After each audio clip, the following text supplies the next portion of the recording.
আপনারা দেখছেন আদর্শ তিতুমির পত্রিকার সঙ্গে রয়েছি আমি ধৃতরাষ্ট্র। আজকে আপনাদেরকে আবার দেখাবো সেই দাবাং পুলিশ অফিসারের কীর্তি। কোন দাবাং পুলিশ অফিসার? যিনি 5 বছর উত্তর 24 পরগনা জেলার ব্যারাকপুর পুলিশ কমিশনারেটের ঘোলা থানায় যিনি তার সাম্রাজ্য কায়েম রেখেছিলেন। সেই police officer police inspector Bishwabandhu Chattaraj 5 বছর পর ট্রান্সফার হয়ে গেছেন নাদনঘাট থানায়। কিন্তু এই 5 বছর ঘোলা থানায় যে বিভিন্ন রকম অনৈতিক কাজ করেছিলেন তার একটা কীর্তি তো আপনারা, অনেকগুলো কীর্তির মধ্যে একটা কীর্তি আপনারা দেখেছেন, আমরা দেখিয়েছি 35 লক্ষ টাকার কিভাবে ভাগ বাটোয়ারা হয়েছিল। আজকের আপনাদেরকে আমরা শোনাবো এবং দেখাবো যে একজন পুলিশ অফিসারের ইচ্ছাতে, একজন পুলিশ অফিসারের উর্দিকে কাজে লাগিয়ে কিভাবে একটা গরিব ওলা চালকের সংসারটাকে ভেঙে দিল। যে গরিব ওলা চালকের টালির ঘরের ফুটো দিয়ে সূর্যের আলো দেখা যায়, সেই ওলা চালকের সংসারটাকে ভেঙে দিল এই বিশ্ববন্ধু চট্টরাজ। আপনারা জানতে চাইছেন আমরা কেন বলছি বিশ্ববন্ধু চট্টরাজ। আগে সেই ওলা চালকের যে বৃদ্ধা মা, যিনি একেবারে রুগ্ন শীর্ণকায় চেহারা, আগে তার বক্তব্য শুনে নিন, তারপর বলছি এখানে এই বিশ্ববন্ধু চট্টরাজ কি করেছিলেন। নাম কি? আমার নাম যোগমায়া বর্মন। জিতেন বর্মন আপনার কি হয়? আমার ছেলে হয়, মেজর ছেলে হয়। আর রুবি বর্মন আপনার কি হতো? রুবি বর্মন আমার জিতেন বর্মনের বউ, আমার বৌমা হইতো। আপনারা দেখছেন এই যে বয়স্ক মহিলা, ইনি কিন্তু কানে ঠিক মতো শুনতে পারে না, এবং এখন উনি এই যে আপনার যে মেজর ছেলে জিতেন বর্মন একটা গাড়ির চালক, সেই স্ত্রী পুত্র সকলকে খুব ভালোবাসতো, তাকে এইভাবে ঠকিয়ে এখান থেকে চলে গিয়ে কার প্ররোচনায় এরকম মিথ্যা মামলা করেছে সেটা আপনি শুনলেন। এই যে জয়শ্রী বর্মন যিনি, উনি বললেন সমস্ত ঘটনা। আমরাও চাই এর শেষ দেখতে, যে কেন জিতেন বর্মনকে পক্সো কেসে ঢুকিয়ে নিয়ে জেলে পাঠানো হলো, কেন জিতেন বর্মনের ওপর অত্যাচার করা হলো, তাকে 17 দিন জেল খাটানো হলো। এই রুবি বর্মন কিন্তু আগে এই জয়শ্রী বর্মনের অভিযোগের পরিপ্রেক্ষিতে গ্রেপ্তার হয়েছিল এবং তাকে আদালতে চালান দিয়েছিল পুলিশ। তারপরে পুলিশের সাথে এমন কি তার দহরম মহরম ঘটলো যে পুলিশ 100 ডিগ্রি ঘুরে গিয়ে এই বয়স্ক মহিলার ছেলেকে গ্রেপ্তার করে তাকে 17 দিন জেল খাটালেন। এর উত্তর বাংলার জনগণ জানতে চাই আমরাও। তার জন্য আপনারা অপেক্ষা করুন, খুব শিগগিরই আমরা সেই সব উত্তর নিয়ে আসবো। আপনার নাম কি? আমার নাম যোগমায়া বর্মন। আপনার যে বৌমা, মানে আপনার জিতেন বর্মন আপনার ছেলে তো? হ্যাঁ। আর বৌমার নাম কি রুবি বর্মন ছিল? রুবি বর্মন। এই রুবি বর্মন আপনার সাথে কেমন ব্যবহার করতো? অনেক কাছে অনেক ঝামেলা করতো, ছেলেরে মারধর করতে চাইতো, আমি যদি ধরতে চাইতাম আমারে মারছে, অনেক ঝামেলা করছে, অনেক অশান্তি। আচ্ছা, রুবি বর্মন কি আপনার বউ মারতো? অশান্তিতে আমি অনেক কষ্ট পাইছি। আমি চাইছি যে আমার ছেলের বউ ভালো থাকুক, ওই ছেলে মেয়ে নিয়ে ঘরে সংসারই করুক, ভালো থাকুক। ও তো সেই কথাটা বুঝলো না, ওরে অনেক বুঝাইছি, ও সেই কথাটা বুঝলো না। তুমি ছেলেকে বাঁচাতে গেলে তোমাকেও মারধর করতো? হ্যাঁ, ছেলেরে ধরতে গেলে আমার উপরে লাঠি মারতো, এই বউটা দিয়া পাই দিয়া আমারে মারতো। আমার পা অনেক ফুলে গেছিল, আমি ডাক্তারের ওষুধ খাইয়া আমি ভালো হচ্ছি। এখনো ওই পাটা এখনো যদি আমার। তোমার ছেলের বউয়ের নামে তুমি তো থানায় কেস করেছিলে? আমি হ্যাঁ বলছিলাম যে এইরকম আমার ছেলের ধরতে গিয়া রুবি বর্মন আমাকে মারছে। তখন পুলিশের দেখাইলাম, দেখেন আমার অনেক কষ্ট হইতাছে। পুলিশ তো ধরে নিয়ে গেছিল? হ্যাঁ, ওরে বাড়িটাইয়া পুলিশ ধরে নিয়ে গেছিল। আচ্ছা, আর শুনলেন এই মায়ের কথা। এবার ওনার যে পুত্রবধূ, ওনার পুত্রকেও, আপনাদের পুত্রের কথাও শোনাবো। যে পুত্র একটা সামান্য ওলা গাড়ি চালায়, সেই পুত্রকে দেখে শুনে নদিয়ার একেবারে সীমান্তবর্তী এলাকা থেকে একটা গ্রাম্য মেয়েকে বিয়ে করে এই ঘোলা থানা এলাকার আজাদহিন্দনগরে নিয়ে এসেছিলেন। ভালোই চলছিল তাদের সংসার। একটা মেয়ে একটা ছেলে তাদের জন্ম হয় এবং এই ওলা চালক বাইরে যখন ওলা চালাতে যান সেখান থেকে তার ছেলেদের জন্য মেয়েদের জন্য রাস্তার ধার থেকে বিরিয়ানি, কখনো কখনো মিষ্টি, নানান খাবার নিয়ে এসে স্ত্রী বউকে তাদের ভালোই রেখেছিলেন। তাহলে হঠাৎ কি হলো আপনারা জানতে চাইছেন তো? শুনলে আপনারা স্তম্ভিত হয়ে যাবেন, হতচকিত হয়ে যাবেন যে একটা গ্রাম্য বধূকে কিভাবে এই পুলিশ ইন্সপেক্টর এবং তার দুই একজন শাগরেদ মিলে একটা গ্রাম্য বধূকে দিয়ে কিভাবে তার পরিবারটাকে ধ্বংস করে দিয়ে এখন তাদের মধ্যে ডিভোর্স হয়ে গেল। আপনারা জানতে চান? দেখুন, আমরা কিন্তু তথ্য ছাড়া কোনো কথা বলি না, তথ্য আমাদের হাতে থাকে। এই গৃহবধূ হঠাৎ করে করোনার সময় তার স্বামীর ওপর চাপ দিতে থাকে যে আমাকে ফ্ল্যাট কিনে দিতে হবে। তার স্বামী বলে, আমি কোথা থেকে ফ্ল্যাট কিনে দেবো, সামান্য ওলা চালাই, গাড়ির দেনা শোধ করতে পারছি না। তার স্ত্রী কোনো কিছুতেই শুনবে না। তার ওই ঘরে একজন এলাকার প্রমোটার পরিচয় দেওয়া একজন ছোটোখাটো লেডি কিলার, তিনি ওই ঘরে আসতেন। এই ঘটনাটা তার শাশুড়ি অবলোকন করে ফেলাতে তার শাশুড়িকে এই গৃহবধূ একদিন, শাশুড়ি যখন তার বৌমাকে বলেন যে এইভাবে যদি রোজ তুমি ঘরে এইরকমভাবে লোক আসে তাহলে কিন্তু আমি এবার ছেলের কাছে বলতে বাধ্য হব। এটা বলাতে শাশুড়িকে বেদম প্রহার করেন। বেদম প্রহার করার পরে এলাকার মানুষই থানায় ফোন করেন। তৎকালীন সময় এই থানার আইসি ছিলেন বিশ্ববন্ধু চট্টরাজ। তিনি তখনকার পিসি পার্টির ইনচার্জ তাপস ঘোষকে পাঠান। এসআই যে তাপস ঘোষ এখন বারাকপুর কোর্টের এনজিআরওতে আছে, আপনারা প্রয়োজন হলে ঘটনা তদন্ত করে দেখতে পারেন, যে কোনো পুলিশ বিভাগ। সেই তাপস ঘোষ রাত্রিবেলা এই মহিলাকে থানায় ধরে নিয়ে যান। শাশুড়িকে দিয়ে কমপ্লেন করানো হয় যে শাশুড়িকে মারধর করা হয়েছে। সারা রাত গৃহবধূ থানায় থাকলেন এবং তারপরে পরের দিন তাকে কোর্টে চালান দেওয়ার পরে কোর্ট থেকে জামিনও পেলেন। তারপরে কি হলো তার সেই গৃহবধূর? এবার তিনি ফিরে এসেই একেবারে পুলিশের সঙ্গে তার বন্ধুত্ব গড়ে উঠল। তার এক নম্বর একেবারে সঙ্গী হয়ে উঠলেন বিশ্ববন্ধু চট্টরাজ আর দুজন সাব ইন্সপেক্টর। আমরা তাদের ছবিও আপনাদেরকে দেখাবো। তার মধ্যে একজন আছে এই মুহূর্তে দক্ষিণেশ্বরে, আর একজন হচ্ছে কামারহাটি পুলিশ ফাঁড়িতে। এনাদের সাথে নিয়মিত এই গৃহবধূর যোগাযোগ। হঠাৎ করে এই ওলা চালককে একদিন রাত্রিবেলা তুলে নিয়ে গেলেন ওই যে দক্ষিণেশ্বর থানায় যিনি রয়েছেন, তখন তিনি ঘোলা থানায় বিশ্ববন্ধুর একেবারে ন্যাওটা ছিলেন। কাকে কোথায় মিথ্যা কেস দিতে হবে, কাকে ফাঁসাতে হবে, সব এক জায়গায় বসে মিলে করতেন। তুলে নিয়ে গেলেন এই ওলা চালককে। তুলে নিয়ে গিয়ে কী করলেন জানেন? বেদম পেটালেন রাত্রেবেলা। তারপরে কেস দিলেন তার উপরে। একটা কেস নয়, 4খানা কেস, তার ভেতরে আলাদা আলাদা কেস, মানে আগে আগে করেছেন। বধূ নির্যাতন ঘোলা থানায়ও হয়েছে, আবার ব্যারাকপুর মহিলা থানাতেও বধূ নির্যাতন হয়েছে। ভাবুন কতটা প্রভাবশালী হয়ে গেলেন এই গ্রাম্য তরুণী গৃহবধূ।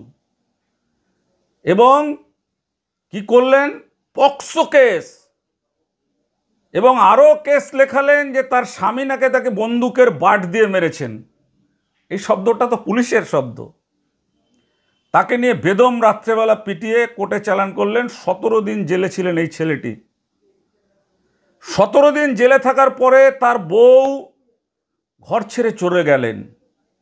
সেই গ্রাম্য বধূ, তাকে এই পুলিশের হাতের ছোঁয়ায়, বিশ্ববন্ধু চট্টরাজ এবং তার দোসরদের হাতের ছোঁয়ায় গ্রাম্য বধূর একেবারে রূপ পরিবর্তন হয়ে গেলেন। একেবারে পরিবর্তন করে দিলেন তার রূপে। ঝকঝকে তকতকে চুল, ঝকঝকে তকতকে মুখ, সব একদম পরিবর্তন করে দিলেন। যে ওলা চালকের স্ত্রীকে গ্রামের মানুষ দেখেছেন, তারা এরপরে তাকে বিভিন্ন জায়গায় দেখে একেবারে হতচকিত হয়ে গেছেন, তার চলন বলন চেহারা। আসুন না আমরা একবার সেই ছবিগুলো একটু মুখ ঢেকে আমাদের দেখাতে হবে, আইনের ব্যাপার আছে, একটু মুখ ঢেকে আমরা দেখাই, তাহলে আপনারা বুঝে যাবেন যে বিশ্ববন্ধুবাবু কিভাবে একজন গ্রাম্য বধূকে তার হাতের ছোঁয়া দিয়ে 4-5টা কেস করিয়ে, পক্সো কেস করিয়ে, আর্মস কেস করিয়ে, একজন ওলা চালকের নামে আর্মস কেস, কোনো মেডিকেল রিপোর্ট নেই, কোর্টে যান, কোর্টে তদন্ত করে দেখুন, কোনো মেডিকেল রিপোর্ট নেই, 17 দিন জেল খেটে আসলেন, এবং সেখানে পক্সো কেস দেওয়া হলো ওই বধূর মেয়েকে দিয়ে। সেই পক্সো কেসে যখন তাকে জামিন দিলেন ডিস্ট্রিক্ট আমাদের এডিজে কোর্ট থেকে, সেখানকার যিনি জাস্টিস ছিলেন তিনি উল্লেখ করলেন যে এই কেসের মধ্যে আমি কোনো পক্সোর অ্যাম্পেল খুঁজে পেলাম না, এটা স্বামী স্ত্রীর মধ্যে একটা গণ্ডগোল এবং সেই গণ্ডগোলের জেরেই এই কেস। এবার এখানে আমাদের বলার হচ্ছে যে আসুন আমরা সেই ওলা চালকের কথা শুনে নিই, যে তাকে কিভাবে থানায় তুলে নিয়ে যাওয়া হয়েছিল, কিভাবে পেটানো হয়েছিল, শুনে নিন তার কথা। জিতেন বর্মন। জিতেন বর্মন। রুবি বর্মন তোমার কি হতো? আমার ওয়াইফ। তোমার ওয়াইফ। তোমার ওয়াইফ একটা ভোলা থানাতে অনেকগুলোই কেস করেছে, তার মধ্যে একটা কেস করেছে খুব মারাত্মক। সে বলেছে যে 5/5/2020 তারিখে তোমার এই বাড়িতে একটা ঝামেলা হয় এবং সেই ঝামেলাতে তুমি তোমার বাচ্চা যে মেয়ে ছিল সেই মেয়েকে নাকি তুমি খুব মারধর করেছিলে। একদম ফালতু কথা। অ্যাকচুয়ালি আমার মেয়েকে আমি খুবই ভালোবাসতাম। আমার মেয়ে আমার আমার মানে আমার নয়নমণি, আমার জান ছিল।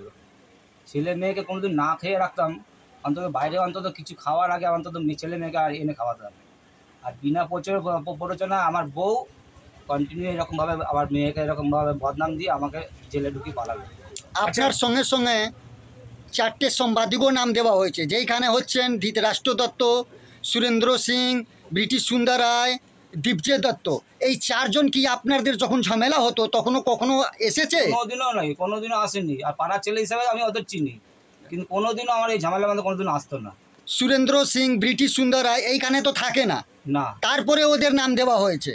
বললাম তো ওই রাজু সুজয় সরকার নামে ওই ছেলেটা ওর সঙ্গে বদমাশি করতো, আর আমি যখন বারণ এই করতাম। সুজয় সরকার যে আমাদের সঙ্গে একবার কুত্তা নিয়ে ঝামেলা হয়েছিল, যার আমরা খবর করেছিলাম, এই জন্য কি আমাদের নাম ওইখানে ঢুকানো হয়েছে? একদম নেই। এই সুজয় সরকারই করেছে। হ্যাঁ, এই রবি বর্মন ও পোলো মানে ওর মানে রবি বর্মন কি সুজয় সরকার সঙ্গে কি লোভ বেলে গেল? সুজয় সরকার যখন চিটিংবাজি করে পয়সা ইনকাম করতে শিখলো, সেই পয়সার লোভে ওকে ফাঁদে ফেলে ওকে এরকম ভাবে আমার পরিবারটা নষ্ট করলো। এবং বিতি সুন্দর যে নাম আছে, এই যে ধৃতরাষ্ট্র দত্ত, এই সুরেন্দ্র সিং, এদের নামগুলো বদনাম করার জন্য, পুরো পাড়ার লোকের বদনাম করার জন্য এই বদমাশিগুলো করে ও পালালো এখান থেকে।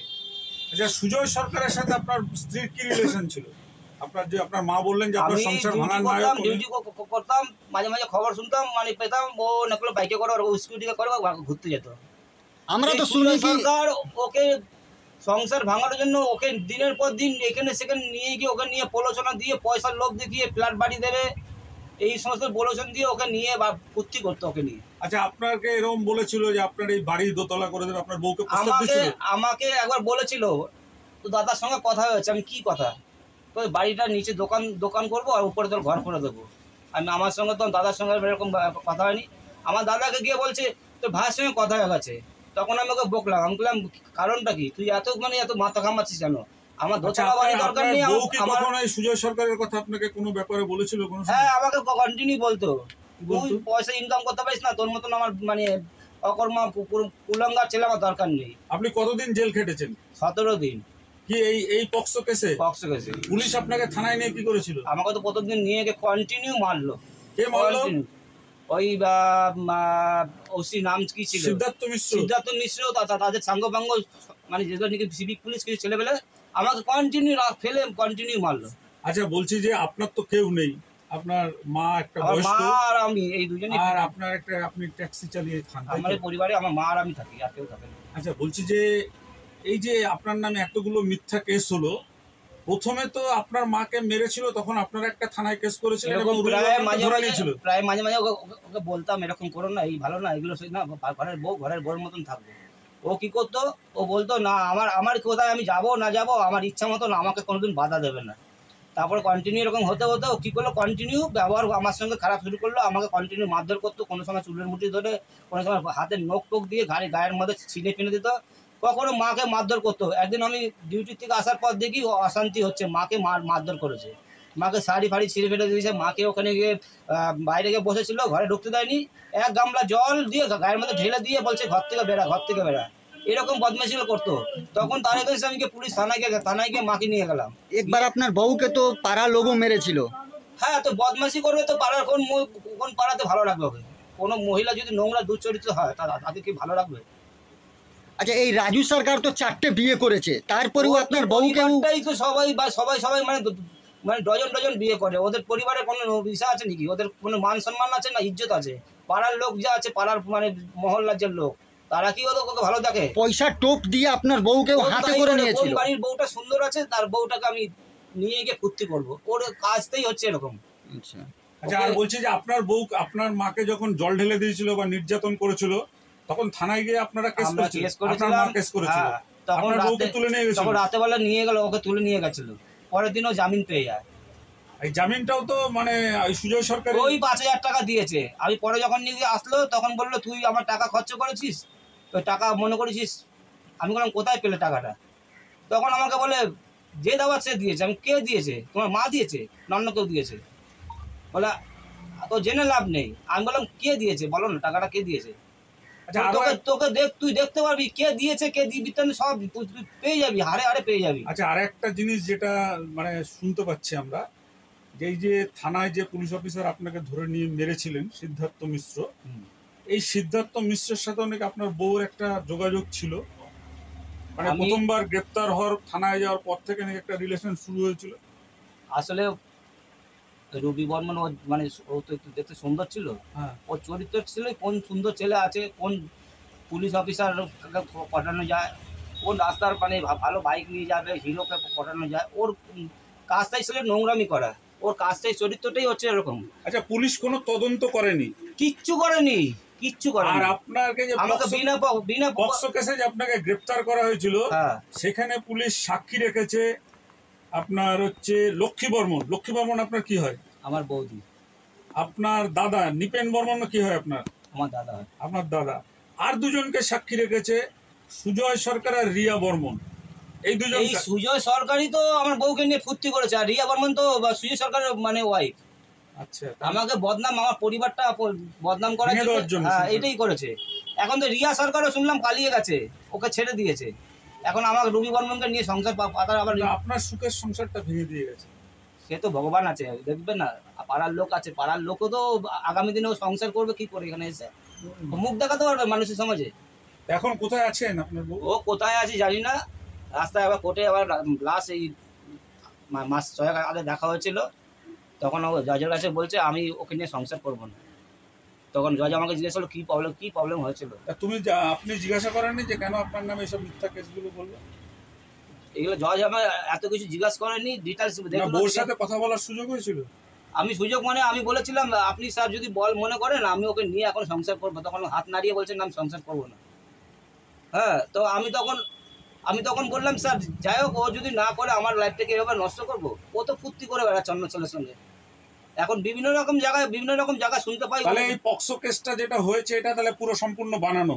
ও তো বদনাম করার জন্যই করে গেছে। আপনার মেয়েকে আপনি খুব ভালোবাসতেন? বিশাল ভালোবাসতাম। আমি রাস্তায় না খেয়ে আমার মেয়েকে ছাড়া আমি খেতাম না। ছেলে মেয়েকে আমার নয়নের মনে আমার জান ছিল। আমার ছেলে মেয়ে ছাড়া আমি কোনোদিন খেতাম না। এই যে এখন দেখুন রান্না বসিয়েছি, এই যে মাংস রান্না করেছি, মুরগির মাংস, আমার ছেলে মেয়ে থাকলে কতটা ভালো আনন্দ করে খেতাম। এর থেকে আর দুঃখ কী আছে? আমি কোনো জিনিস বাইরে কোনো কিছু খাওয়ার আগে আমার ছেলে মেয়ে ছাড়া আমি খেতে পারতাম না।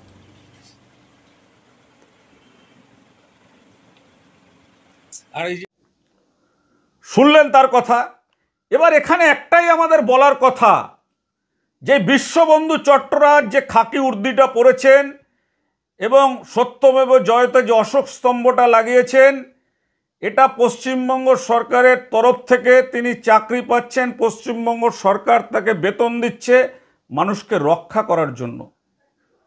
সেটাকে উল্টে উনি ওনার এই পোশাক সত্যমেব জয়ত লেখা টুপিকে মানুষকে নিধন করার জন্য ব্যবহার করছেন। হ্যাঁ, নিধন করার জন্য ব্যবহার করছেন।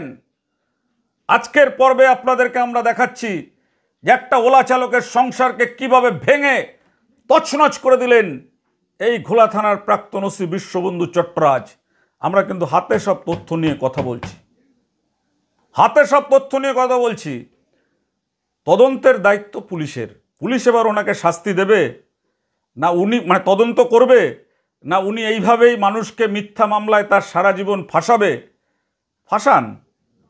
কিন্তু বিশ্ববন্ধুবাবু, আপনি নাদনঘাটে গিয়ে থানা ঝাড় দিয়ে ভেন্ডি তুলে আপনি, এটা আমরা অনেকবার বলেছি, আপনি নিজেকে দাবাং পুলিশ অফিসার বলে সাংবাদিকদের টাকা দিয়ে আপনি প্রচার করছেন। আমাদেরকে চিনে রাখুন। আমার ক্যামেরার ওপরে রয়েছে আমার সহকর্মী সুরেন্দ্র কুমার সিং। আপনি আদর্শ তিতুমির পত্রিকাকে পা দিয়ে মারিয়ে দিয়েছিলেন, তাদের বুমকেও পা দিয়ে মারিয়ে ভেঙে দিয়েছিলেন, তাদের নামে 12-14টা কেস করেছিলেন। দেখুন বিশ্ববন্ধুবাবু, আমরা বেঁচে আছি, আমরা লড়ছি, লড়াই করছি, প্রতিনিয়ত আপনার দুর্নীতির খবর তুলে ধরছি। আপনি যেখানেই যান না কেন, যেখানে এই 5 বছরে যা যা দুর্নীতি করেছেন সব আমরা সামনে নিয়ে আসব। এরপরে আমরা দেখাবো যে 80 বছরের আদিবাসী মহিলাকে, 5 জন আদিবাসী মহিলাকে কিভাবে থানা ভাঙচুরের কেস করেছিলেন এই বিশ্ববন্ধু চট্টরাজ। কেন করেছিলেন? কয়েক বিঘা জমি, সেই জমি এবং কয়েক বিঘার পুকুর চেয়েছিলেন নিজে আত্মসাৎ করার জন্য, করতে পারেননি, তাই কেস করেছেন। আমরা সেটাও দেখাবো। আজকের পর্বে আমরা আপনাদেরকে দেখাচ্ছি, দেখুন যে কিভাবে বিশ্ববন্ধুর শিকার হয়ে গেলেন একটা গ্রাম্য বধূ। গ্রাম্য বধূর থেকে কিভাবে রূপচর্চা করে একেবারে স্বামীর সঙ্গে ডিভোর্স হয়ে 2টো বাচ্চা নিয়ে একেবারে সংসারটাকে ভেঙে তছনছ করে দিলেন। আদর্শ তিতুমির পত্রিকা মনে করে এটা অন্যায়, আদর্শ তিতুমির পত্রিকা মনে করে এটা অবিচার। এই অন্যায় অবিচার যেই করুক না কেন, যার যত বড়ই ক্ষমতাশালী লোক হোক না কেন, তাদের কিন্তু আমাদের কাছ থেকে ছাড় নেই। আমরা তুলে ধরবই। আজকের এই পর্বে দেখুন, আমাদের এই খবরকে আপনারা বেশি বেশি করে শেয়ার করবেন, কারণ বিশ্ববন্ধু চট্টরাজ এবং তার সাগরেদরা পুলিশে রয়েছে। আপনারা জানেন ইউটিউব ফেসবুকে এরা বিভিন্ন রকম অভিযোগ করে আমাদের খবরটা চাপিয়ে দেওয়ার চেষ্টা করে, কিন্তু আপনারাই, আমরা মনে করি যে আপনারাই হচ্ছে ভগবান, আপনারাই হচ্ছেন আমাদের ঈশ্বর। পাঠকরা, দর্শকরা, আপনারাই খবরকে বেশি বেশি করে আপনারা ছড়াবেন। এই খবরকে বেশি বেশি করে ছড়ালে বিশ্ববন্ধুর মতন যারা দুর্নীতিগ্রস্ত ধান্দাবাজ পুলিশ অফিসার আছে, তাদের কালো হাত অচিরেই ভেঙে গুড়িয়ে যাবে। দেখুন আজকের খবর।